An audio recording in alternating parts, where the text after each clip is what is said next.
tassa bhagavato arahato samma sambuddhassa. Namo tassa bhagavato arahato samma sambuddhassa. Namo tassa bhagavato arahato samma sambuddhassa. There are certain sets of requirements or preparation ahead before you start a Mindfulness-Insight meditation retreat. First and foremost is one need a very quiet and secluded place, solitary place, where there is very little or no disturbance. Number two, when you practice, you must practice with ardent effort, not just even average, a lot more than average, ardent effort. Number three, one must be always heedful from the moment you wake up till you fall asleep. Must be heedful.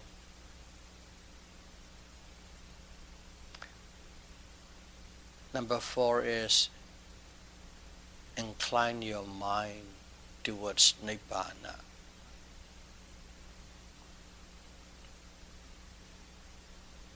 Basically, you are dedicating this practice for the attainment of Nibbana, for the elimination of total and complete physical and mental suffering.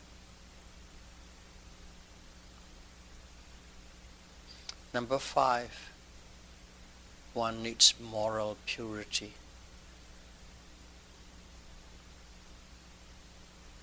And here I like to put in two sets. One is on a daily basis, whether you are in a meditation or you are not in a meditation, or in a retreat or not in a retreat. One must adhere to the 5 precepts, and in retreat settings one must adhere to the 8 precepts or 9 precepts.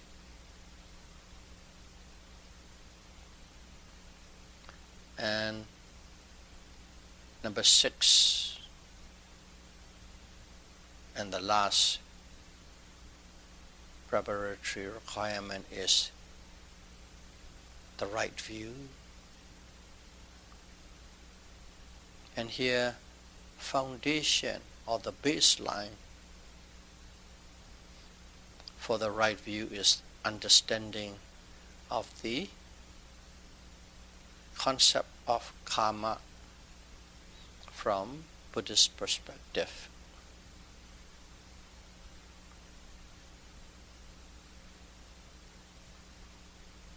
Okay. From number 1 to number 5F is self-explanatory, no need to go further. But number 6, the right view, I like to expand further in detail.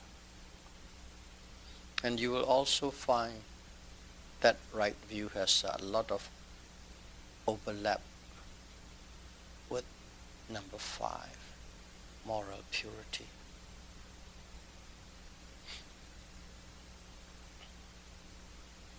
So the baseline or minimum one needs to have on the right view is to understand the concept of karma. In Pali, karma in Sanskrit from the Buddhist perspective. There are two types of karma. One is unwholesome karma, and another one is wholesome karma. At our level, those two will be sufficient.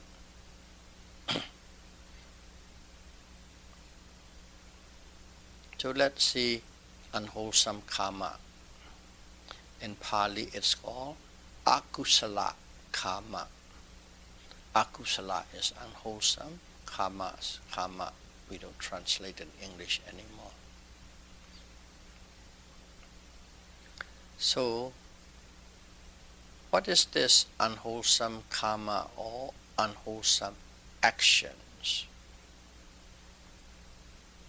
You may call as actions for karma.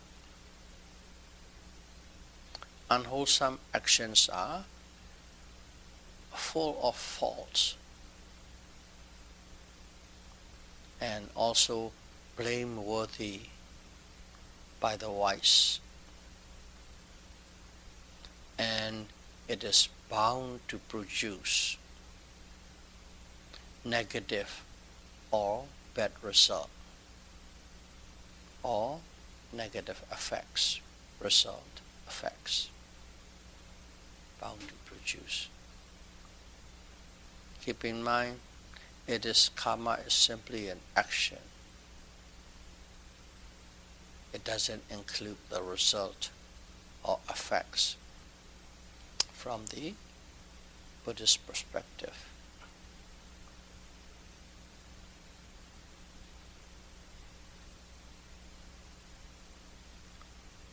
So that is what akusala karma, unwholesome action, is. And actions. What are actions? There are three types of actions. One is the bodily or physical actions. Another one is verbal actions, physical deeds, verbal deeds, and the third one is mental actions. So three types of actions. Karma actions. To split it further goes into three: physical deed, verbal deed, and mental deed. And these three can be even subdivided into 10 of them. So let's see the first one, bodily actions. As it is unwholesome, we can call it bodily misconduct. Kaya duchariya. Kaya, bodily duchariya, misconduct. That is physical deeds. And in there, first and foremost is killing. Killing not just human, any living beings that you can lay your hand on. Secondly is stealing. Call it stealing, but it will cover anything. If you take anything that is not willingly given to you, is considered as stealing. Stealing, robbing, extortion, whatever. That is number 2.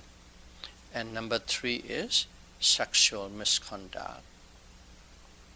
Precisely engaging in sex with minors and engaging in sex with people who are already married. Those are the three physical misconducts, kaya duchriya. And second one is verbal misconduct, vaci duchriya. Vaci is verbal, duchriya, misconduct. And under that verbal there are four. One is lying. Okay. False speech.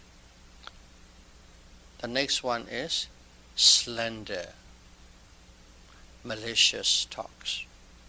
Slander, trying to split unity, trying to break unity. That's slander. And the third one is rude and harsh speech.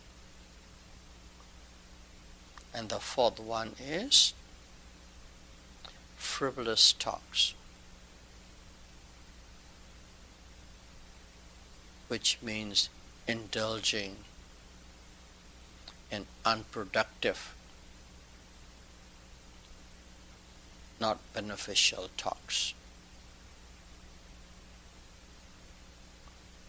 Those are the four types when it comes to verbal misconduct.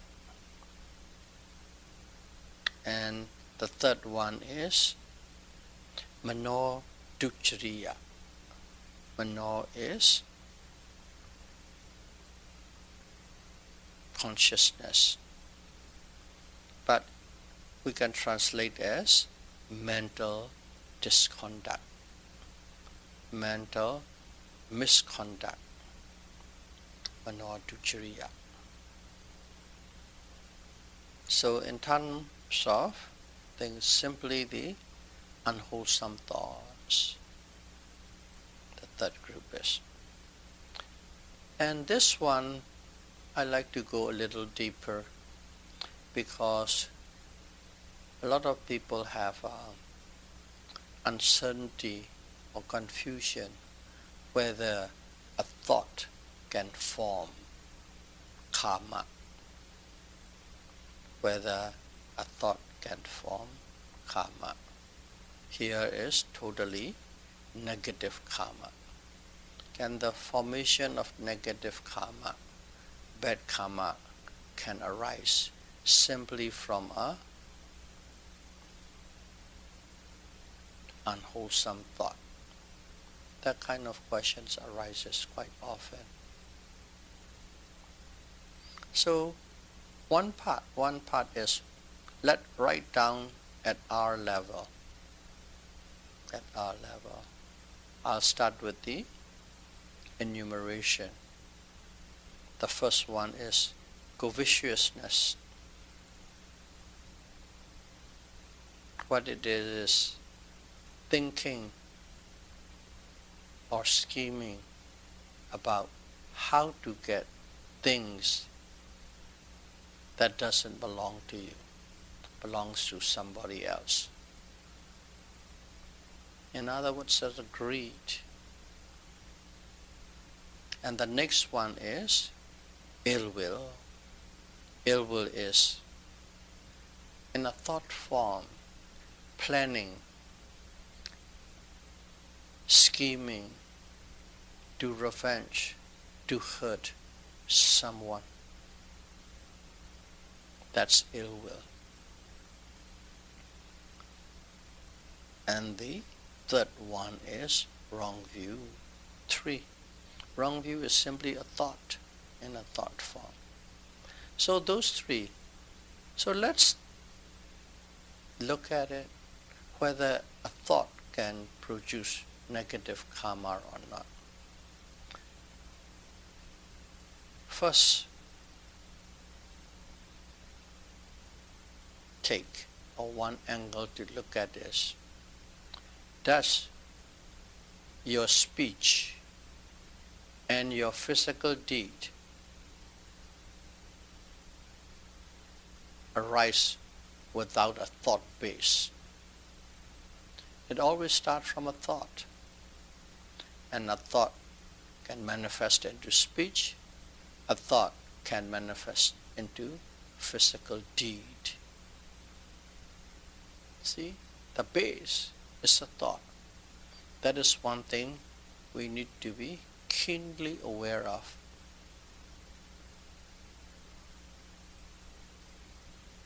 The importance of thought. It's the root of all things, physical or verbal. And secondly, here it is. Let's build a scenario.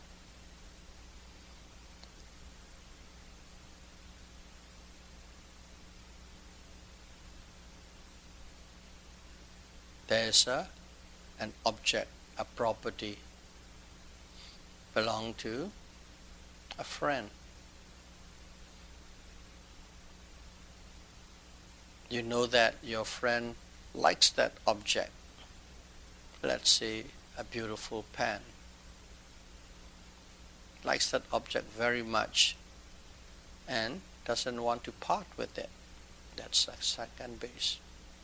And at the same time, you really want that pen. Just by simply going and asking, you won't get it. So you start thinking and scheming about how to do it, how to get it. Do I just go there and quietly take it away, cover it up and take it, and so on and so on and so on. You get the idea.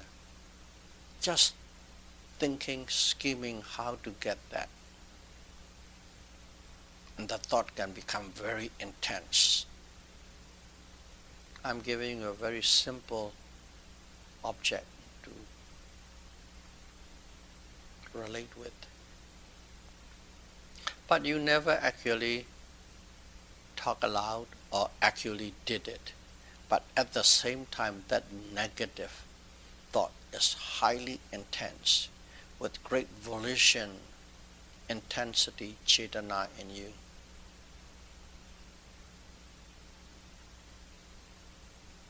Tell me, how are you being affected by that thought at that moment? Now, reflect and see. Be mindful and see how it could be. That constitutes karma. When we say karma, it's an action that has a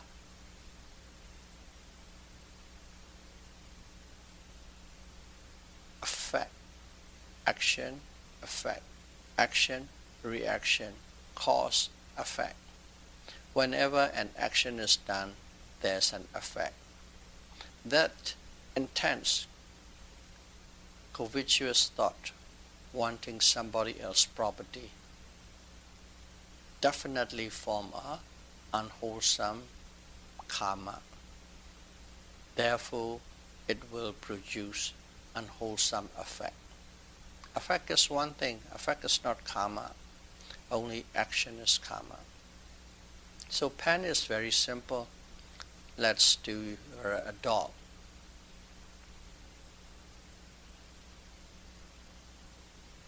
There are some teenagers, they look like a dog. And sometimes you might lust for it. And when you lust for it, you begin to think about how to acquire what you want. Intense. Very intense. Clinging, grasping to the thought. Imagine whether that will constitute negative mental state developing repeatedly in you or not. That constitutes unwholesome karma, which definitely will produce result or effect in future. So that is our level. Covetousness, ill will, the same thing. I won't go too much in detail. Somebody hurt you, harm you, put you into a situation that you really hate, and then you're always planning and scheming of how to take revenge. Never comes out to the speech or deed level, but keep on thinking, and those things come in again and again repeatedly. And that kind of unwholesome thought constitutes of forming karma.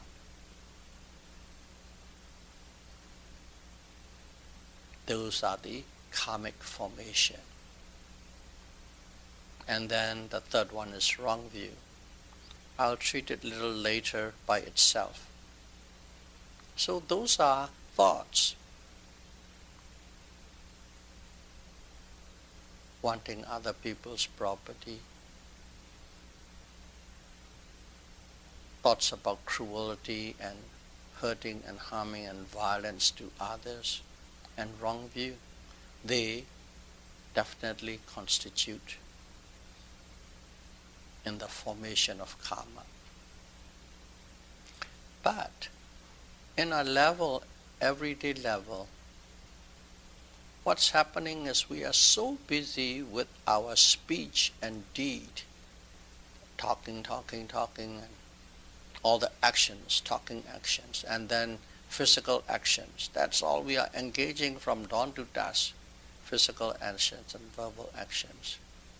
We are hardly aware of our own thoughts. And suddenly we began to think that's not very important or significant. What is important is doing, speaking, talking, actions, physical actions, verbal actions. But not thoughts, because it's not on your radar. It is under your radar. That's why we ignore thoughts and we think it's not that important. You just think about something bad about somebody else. I didn't do anything. That is the line most of us take.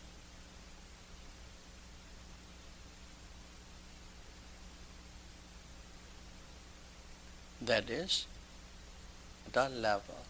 But I would just want to give another scenario or another level, let's call it. In this daily life at our level, we are busy with speech and deed. We don't hear our thoughts. But there are people who are practicing. They practice to improve, self-improvement. They practice. They have contained a lot of their physical actions. They have contained a lot of the verbal actions. They don't get busy physically too much with nonsense or speak nonsense. They contain, in other words, they are very quiet. They have a calm and quiet environment, not busy with activities, physical activities, not busy with verbal activities, quiet and calm. At that time, thoughts are very, very loud. Thoughts are very loud. At that time, you begin to see your thought patterns, thought process, your content of your thoughts, depending on what you are doing. They become very loud. And whenever a loud, unwholesome thought arises, especially if you are quite advanced, you even got scared. How scared are that person because of that little negative, unwholesome thought? It is equivalent to us in a daily life when we come face to face or thinking about, or doing about, or speaking about killing, violence. We got shock and alarm. Killing, physical, verbal, because it's really bad. That much we got shocked. And those people who are practicing and have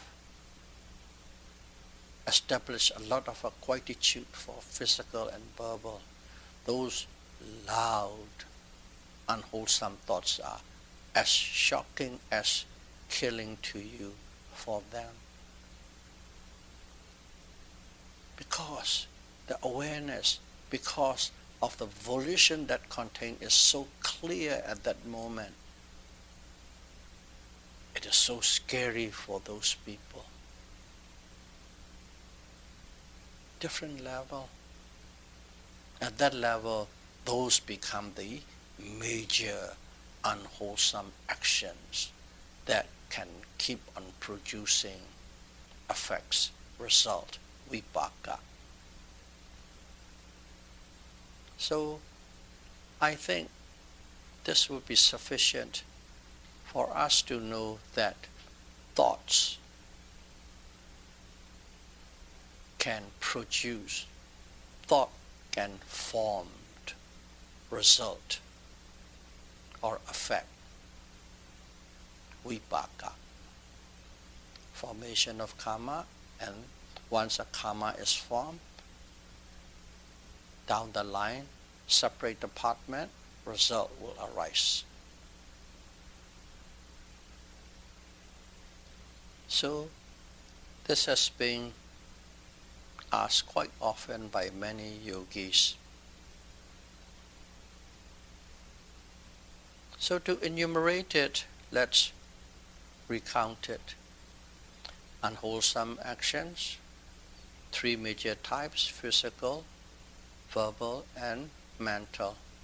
In terms of piece by piece, killing, stealing, sexual misconduct, lying or false speech, slander, rude and harsh speech, and frivolous talk. And a thought, covetousness, ill will, and wrong view. Those are 10 duchariya. These are actions that produce bad result, negative result, or effect. They produce suffering. 10 unwholesome actions. Akusala karma, unwholesome actions. So those are the 10. So in a world there's always the opposite side. The other one is called kusala karma, wholesome actions. What is wholesome actions? Wholesome actions are actions that is faultless, blameless, praiseworthy by the wise, and it always produces beneficial, good result or effect down the line as necessary. That is the kusala karma, wholesome actions. Of course, as there are 10 unwholesome actions, here, opposite is, we have 10 wholesome actions. Okay. But these 10 wholesome actions, if you have abstained the 10 unwholesome actions, you have already achieved halfway to the wholesome action. Just by abstaining unwholesome actions, you are doing wholesome actions. You can consider that way. But to be able to completely do the 10 wholesome actions, you have to go far beyond the abstinence or abandonment of the unwholesome actions. So it's simple. We can go quickly. First of all is kaya susariya. The other one was dusariya. Susariya is physical deed that produce happiness. You can call it that way. The other one is misconduct. Misconduct produce suffering. This one is correct, proper conduct. Proper conduct produce happiness and peace. So this one is kaya.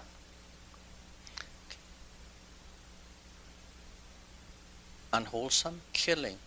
Here you abstain from killing, and father, you guard, you protect, and you save any beings, any living beings from being killed. But the key word is you must do it appropriately and suitably. Okay? You are going to protect somebody being killed. How? One way is easy. You pick up a stick and beat the other guy, and you protect it. That's not correct from the Buddhist point of view. You can protect without any violence. You must do it non-violence. That's number one. No hurting, harming, even back to the enemy or to safeguard somebody. Non-violence action must be performed. And also one must know whether this is appropriate and suitable. Let's say a boy is kicked down by about 7, 8 other kids, and you go and do a referee, you'll be beaten up. At that time, it's best that you don't go and talk or interfere or referee. With rage, they can beat you up. The best that you can do, if you have a phone, call 911. If you have a crowd that you can master, and bring a crowd. In other words, stupid actions are not acceptable. Must be a wise action for the safety of others as well as safety for yourself. 2, the other one is stealing, and here is you have to go to the path of generosity, not just abstaining from stealing. You must do generous act, share what you have, give what you have. Charity. Charity doesn't mean only just giving money and products, not just materially. You can give your service, you can give your time. That's generosity. Must act. And unwholesome is sexual misconduct. And here is you must guard, you must protect, you must save others from become a victim of sexual exploits and sexual misconduct. Again, you have to be very appropriate. Non-violence, not with revenge, but simply safeguarding others. Now we go to verbal. What's the opposite of lying? Abstain false speech and apply speech with honesty, sincerity, and straightforwardness. That's one. Opposite to slander. Abstain, not use any slander, but speech. Use speech that unites and that harmonizes between two, between many, between groups, between nations. Speech of unity and harmony. Opposite of rude and harsh. Always deliver gentle speech, polite speech, pleasant in nature.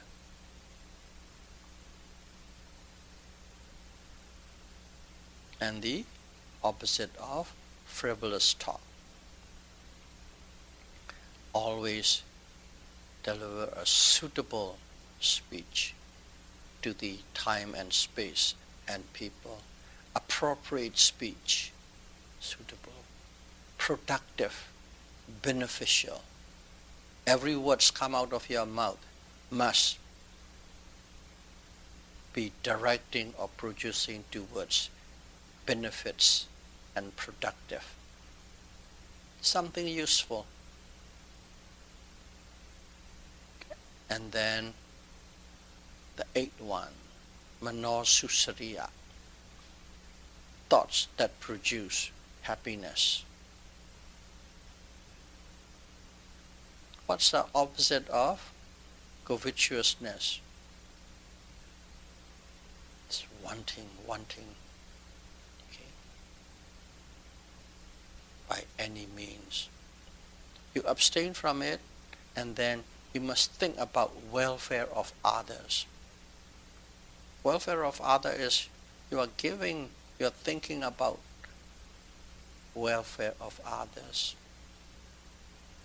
well-being of others. Those thoughts you must apply. In one word, loving kindness. Mentally we practice, may all beings be well, happy, and peaceful. That is opposite of covetousness. Mentally. That form karma, that form good karma, good mental actions. It will produce good result down the line under a favorable condition. Next one is opposite to ill will. Abstain from ill will. Instead, you think about non-cruelty. Don't think about how to torture and revenge. Non-cruelty. You think about non-ill will. You think about non-violence. What's in one word? Compassion. Compassion. Karuna. You think, you contemplate, you reflect, you develop compassion mentally. That's number 9. And opposite, number 10, opposite of wrong view is the right view. So those are the 10 wholesome actions. In other words, 10 wholesome karma. 3 types: physical, verbal, and mental. Mental actually constitutes in the formation of karma. And if you look at it, some of the aspects are your 5 precepts. Some of the aspects are your 8 precepts, your 9 precepts.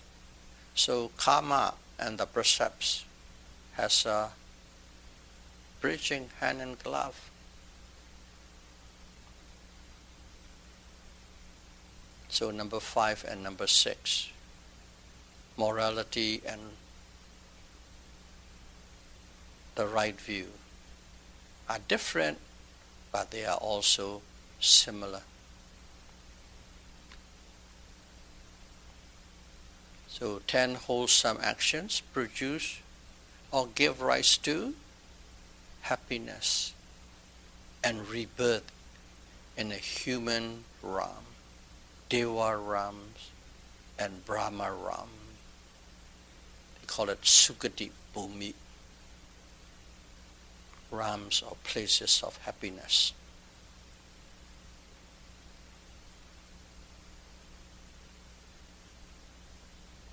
So that is the baseline, the correct view of karma.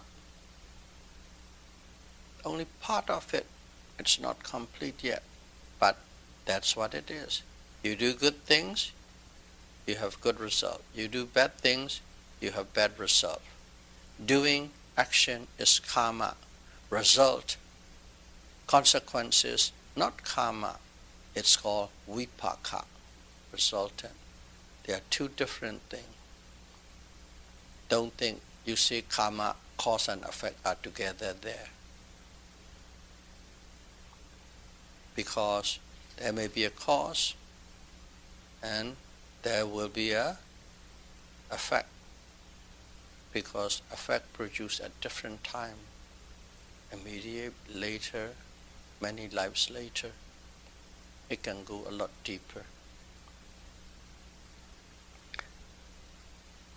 So, if one truly believes in karma, vipaka, it's two words, karma, vipaka, then you can call cause and effect.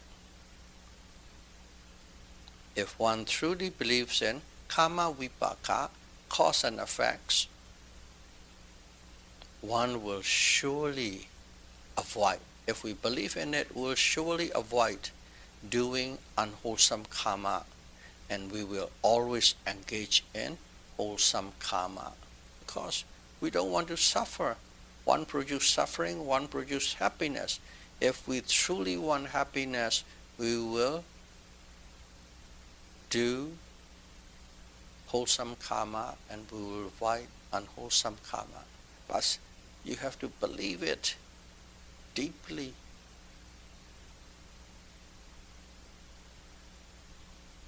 Such belief is called straightening of the wrong view.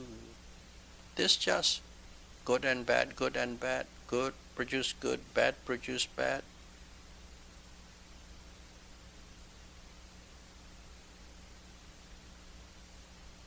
That cause and effect relationship, if you believe in it, it is called straightening of the wrong view. You are starting to straighten the wrong view. In Pali, Ditti Ujjukata, straightening of the wrong view. The baseline, this is only the baseline for the right view, Samadhi. That is not all, it's simply the base. You start from that foundation, straightening of the wrong view.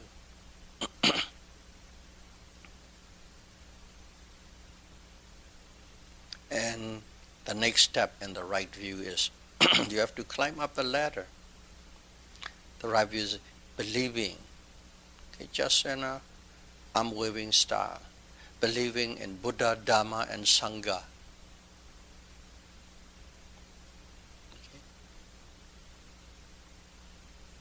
If you believe in Buddha, Dhamma, and Sangha, you can call it that's a right view. But if you don't like that kind of a presentation, I'll present differently. It's about knowing the true nature of mind and matter, nama-rupa. Knowing about the true nature of mind and matter, or in other words, understanding what non-self is. That is the right view. But to have that right view, you start climbing up step by step, starting with the the baseline of correct view of karma.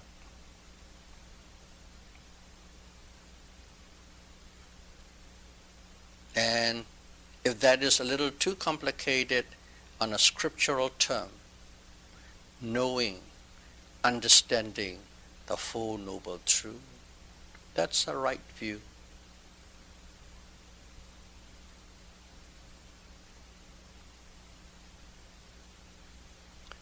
So, we talk about the wrong view, baseline karma, and then nama rupa and Four Noble Truth nibbana. So, once a person is prepared oneself with all the requisites, 6 requisites, especially morality and theoretical understanding of the right view. You can't understand them all, it's just simply theoretical understanding, simply a knowledge at this time. One is ready to practice mindfulness-insight meditation, satipatthana vipassana. Till then, you are not really fully prepared yet. But once you have this morality and the theoretical understanding of what the right view is, you are ready to practice.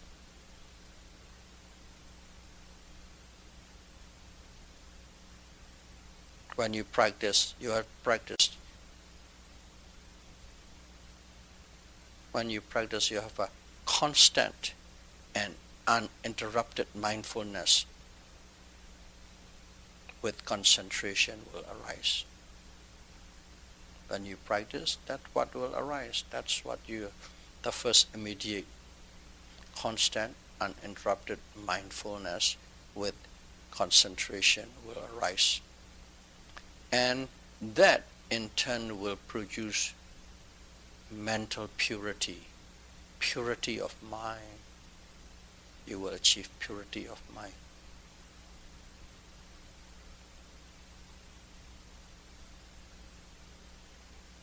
As we say, concentration, abandons or pushed away the mental defilement kilesa, that means you achieve mental purity. And also this concentration will assist one in meditation to discover the true nature of mind and matter, or conditionality, or conditioned phenomena. Only with that concentration you will see the mind and matter as it really is. And of course you have to go through many different levels of insight to see various aspects of the true nature of mind and matter. At the beginning of the practice, we started with theoretical understanding of the right view. We must hold that right view right at the beginning when you practice theoretical understanding. And also the end result. What is the end result? The end result of the successful practice is the experiential understanding of the right view. You start with the right view and you end with the right view on this journey of mindfulness insight. Start with the theoretical understanding of the right view and ends with the experiential understanding of the right view. This experiential understanding of the Four Noble Truths, in one word is Four Noble Truths. This experiential understanding of the Four Noble Truths can be achieved, can be attained only with Vipassana insight practice.